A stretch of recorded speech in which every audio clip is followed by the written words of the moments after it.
The Roman Republic was established by a resolution in the Roman Constitution which claimed that Rome would never again have a ruler with absolute power. This change came after years of discontent with Rome's last king, who had got the power through devious doings and held it through oppression. So the Senate and the people of Rome, later known through abbreviation Senatus Populus Romanus, decided in 509 BC to form a new and better arrangement. For organization purposes, we'll split this video into 5 parts. Let's start with the first part, the politics. The Roman Republic did not have a monarch, and the ideas of the monarchy were strongly opposed by the people. The government was ruled by 2 consuls elected annually by the people and the Senate. Let's have a quick look on how the Roman elections work. The Centuriate Assembly was charged with electing consuls, praetors, and censors. Censors are highly respected ex-consuls. Romans had 8 classes divided by wealth, which were further divided by wealth and age to 193 classes with different voting rights. The most prestigious were the patricians. The next most prestigious class were the equites. They were rich citizens, sometimes richer than the patricians. The first class were the richest Roman citizens that weren't aristocrats. Then there were the second, third, fourth, and fifth class. The last group was named proletaria. Those were the people with no land and made most of the population. Each sitting consul could call for the meeting of a centuriate assembly. He could choose the agenda of the meeting, which was, in most of the cases, either war or voting. All citizens interested in voting could gather on the field of Mars just outside the city. People there would be organized in their own block, each separated from each other by a wooden fence. Each block voted internally and then cast their one vote. It didn't matter how big the block was or how strongly they supported a candidate. If 2 consuls needed to be elected, each block would have to cast 2 votes. The first class, the patricians and the equites, were the first ones to vote. They had 51% of the voting power. If the candidates received majority of the votes, the voting would stop there and the winners were announced. If not, the voting would proceed through the classes. The question wasn't which candidate gets 50% of the votes, it was who gets 50% of the votes before the others. There were 2 other assemblies with different voting systems, but we don't want to make this too long. The short name for non-aristocratic classes was plebeians. Their political influence as the time passed had grown to the point where some plebeian families would become the full members of the aristocracy. Not only did the plebeians sometimes become respected members of society, they also exercised the greater political power as the period of the Republic progressed, up until the point where members of the new plebeian nobility reached the equal amounts of power as the old patrician nobility. This, however, didn't change the position of average plebeians, and to prevent the greater plebeian rebellion, aristocracy accepted their terms to improve their conditions. Of great importance for the later world was the formal definition of a citizen. The citizenship status was given to free individuals, awarding them certain rights with respect to governance, law, and property. Although citizenship was limited and encompassed rather narrow portions of the population in comparison with today's standards, it was truly seminal at the time, for it allowed further division of power. Only male citizens had rights in their full extent, with female citizens allowed to own the property and run businesses, but not to vote or engage in politics. The client state citizens had similar rights as female citizens. Slaves lacked the legal citizenship status, but freed slaves, also known as freedmen, faced little obstacles to obtain the citizenship status. Arguably, the most powerful magistrates were consuls and praetors, as they held the imperium, a power to command the military force. In the peacetime, consuls would preside over the Senate and the legislative assemblies, while praetors would administer the civil law. Censors would appoint senators and relieve them of their duties. Aediles conducted domestic affairs, and quaestors assisted the consuls and province governors, mostly in financial matters. The tribunes were various officials, but the 2 most important were the tribunes of the plebs and military tribunes. The former checked on the authority of the senators and other executive magistrates, and the latter commanded parts of the army. There were many assemblies in this era, but 2 of the most important were the Centuriate Assembly, electing officials, declaring wars, and enacting laws, as well as the Plebeian Council, conveying the will of the plebeians, created as the result of the conflict of the orders.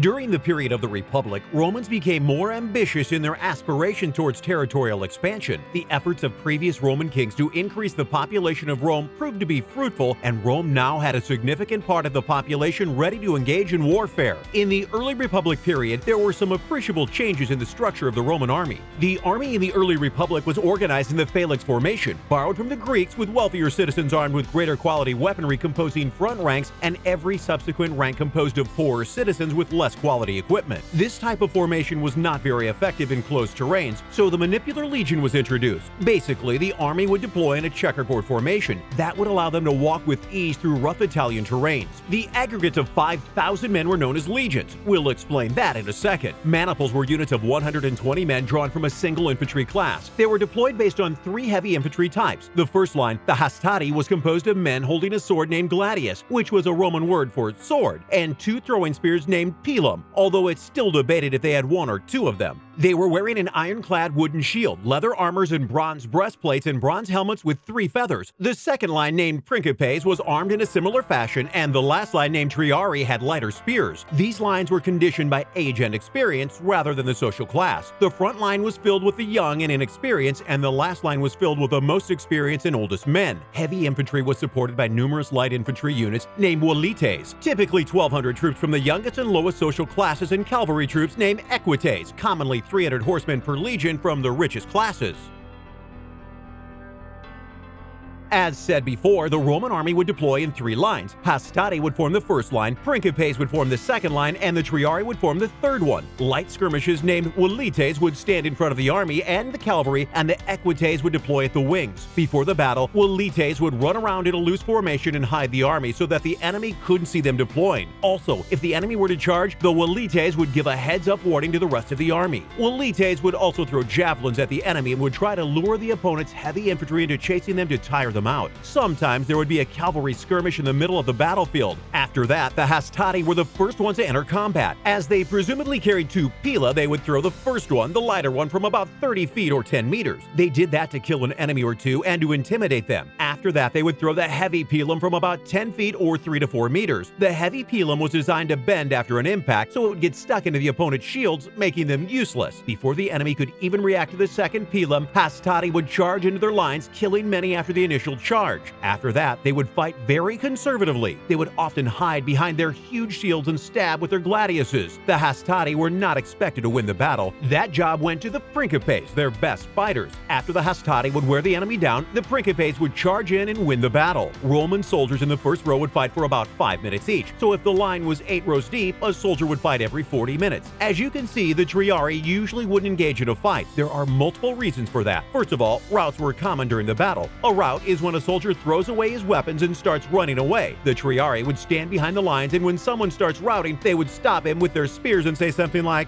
"Hey, why don't you pick up your weapon and give it another try?" Since they were the most experienced and the most respected fighters, that would usually be enough. Second reason was that the Romans were weird. They kept a lot of their army in reserve for various reasons. If fighting one army, they could handle another army attacking them because of their reserve. That actually happened when Caesar was fighting the Helvetii. We'll link the video in the description. Sometimes, however, the Triarii would engage in a battle if things weren't going as they were supposed to. There was a Roman saying, "It has come to the Triarii." That basically meant that they had barely won the battle or even lost. While the battle was going on, the velites would, instead of being useless, bring water and various supplies to the soldiers. Rome started to exert power against its tribal neighbors and in the defense against the progressively aggressive Gallic tribes during the early Republic, but once the Roman army was organized in a way that satisfied the needs of the increasingly ambitious Senate and people of Rome, more serious wars were ready to be fought. After the repeated Gallic attacks led by the chieftain Brennus had sacked the city of Rome and threatened its very existence around 390 BC, Romans bribed the leaders of these tribes, which eventually left. This proved to be the valuable experience, urging Romans never to allow themselves something similar again. After 40 years of fighting in Etruria and Latium, Rome finally recovered from the sack and was ready to further exert its power against the Latin League. After the Latin and Samnite Wars, Rome held the power in central Italy. Time had come for the Greek colonies in the south. Diplomatic dispute between Rome and one of the Greek colonies resulted in an open military confrontation. The Greeks appealed to Pyrrhus of Epirus for aid, who came with more than 20,000 men. Despite his early victories in battles, Pyrrhus's troops were exhausted, and Romans refused to negotiate with him, becoming more aggressive with time. Faced with many losses and indecisive battles in the later stages of the war, Pyrrhus withdrew from the peninsula. The end of the Pyrrhic War marked the beginning of the true rise of the power of the Roman civilization, as it was now the dominant force on the whole Italian peninsula and won an international military reputation. The next focus for Rome was Sicily, whose inhabitants started to appeal to Carthage, an ancient civilization in what is now Tunisia, just across the Mediterranean Sea. This prompted the First Punic War. Carthage was a great naval power, so it reasonably wanted to engage in naval warfare. Although the Roman army had become quite powerful, it was mainly trained for the land warfare. Since the early naval battles of the First Punic War were disastrous for Rome, the shift towards the development of the organized Roman navy was needed. After Roman engineers developed a grappling engine and military training included the practice for sailors, things changed in favor of the Romans. Romans won the following battles and the war was over. The Carthaginians soon grew more ambitious under the leadership of one of the greatest generals in military history, Hannibal Barca, and they attempted to invade invade Italy in the Second Punic War. The problem was, Rome had become too powerful in naval warfare, so they needed a different strategy. From Cartagena through southern Europe, Hannibal led his forces across the Italian Alps and in one of the most celebrated achievements of any military force in the ancient world, descended into Italy. Hannibal's victory started immediately, and his forces killed more than 70,000 Roman soldiers in the Battle of Cannae. Rome was able to hold off Hannibal's forces for some time, but realized that fighting them on Italian soil could soon become futile. That's why they sent an army led by Scipio Africanus to attack the capital of Carthage, and Hannibal was forced to come to defend it, where he was eventually defeated at the Battle of Zama. This was basically the end of Carthaginian civilization, but it showed puny signs of strength in the third and last of Punic Wars. Carthage was completely destroyed afterwards. Following the fall of Carthage, Rome set its sights on the entire Mediterranean region. To the east, Romans conquered Syria, Macedonia, Greece, and Egypt, allowing for their territory to eventually span across 3 continents. This huge area was very hard to govern effectively, so Romans organized the conquered areas into provinces with governors as their leaders. They sent troops in all provinces to prevent possible rebellions and to be ready in case of an attack from outside forces. The former was not quite effective, as there were at least 12 civil wars and internal unrest during the late Republic. The situation escalated to its peak during the final slave uprising under the leadership of Spartacus the Gladiator around 71 BC, when almost 150,000 slaves had ridden against the state. This uprising is also known as the Third Servile War, and it was crushed by the forces of the general Marcus Licinius Crassus.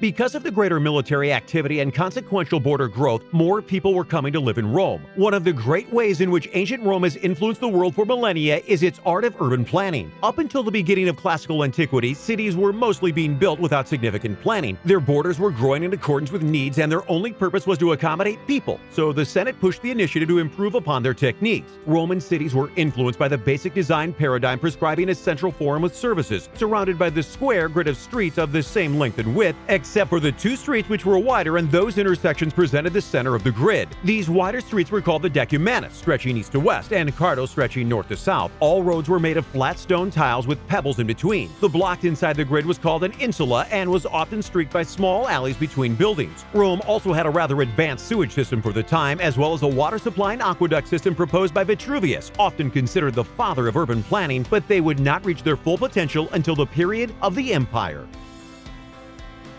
The further expansion of Roman borders and increase in slave population, as well as human and economic costs of military actions, led to the more severe civil unrest. Roman allies wanted to attain the citizenship status. Despite the Senate's disapproval, all people were given citizenship status, even the slaves. Julius Caesar, the proconsular governor of Cisalpine Gaul, Transalpine Gaul, and Illyria, after his success in Gallic wars, had extended the citizenship status to the people of Spain and Gaul. Fun fact, Caesar was pronounced as Kaisar, but we'll pronounce it as Caesar because it is more common. By 59 BC, Caesar formed the unofficial political alliance known as the First Triumvirate with Crassus, the guy who had beaten Spartacus, and Gnaeus Pompeius Magnus, also known as Pompey. After Crassus died, Caesar and Pompey departed. Pompey started forming political ties with Caesar's enemies, and senators demanded for Caesar to give control of his armies to the state. Soldiers were often more loyal to their generals than to the state, mostly because they allowed them to keep the profits from pillaging the cities to themselves. So Caesar's troops stayed beside him when he decided not to stay defenseless against his enemies, but to engage his armies into a full-blown civil war. His armies marched towards Rome, but Caesar's attention was directed towards Pompey. Pompey was trying to escape Caesar's wrath, but was murdered in Egypt while fleeing. Caesar beat Pompey's remaining troops and became the principal figure of the Roman state. He initiated social and governmental changes, reformed the calendar, and was proclaimed the dictator in perpetuity. Scared of his potential turn to the autocratic form of governance, a group of rebellious senators led by Gaius Cassius Longinus, Marcus Junius Brutus, and Decimus Junius Brutus conspired against Caesar and assassinated him. It is believed that Caesar's last words were,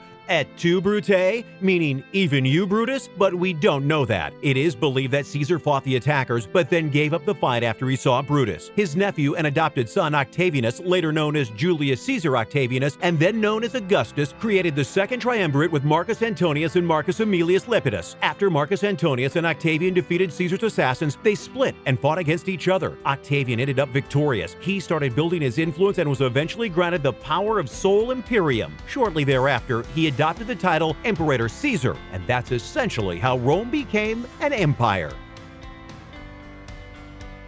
In this video, we have explored Rome's legal, military, political, and organization that influenced the world in numerous ways. We've seen how Rome expanded its territory and how this expansion affected the people. We have examined how the behavior of increasingly ambitious individuals initiated the new era of ancient Rome. In the next video, we will explore this new era, the era of the Roman Empire.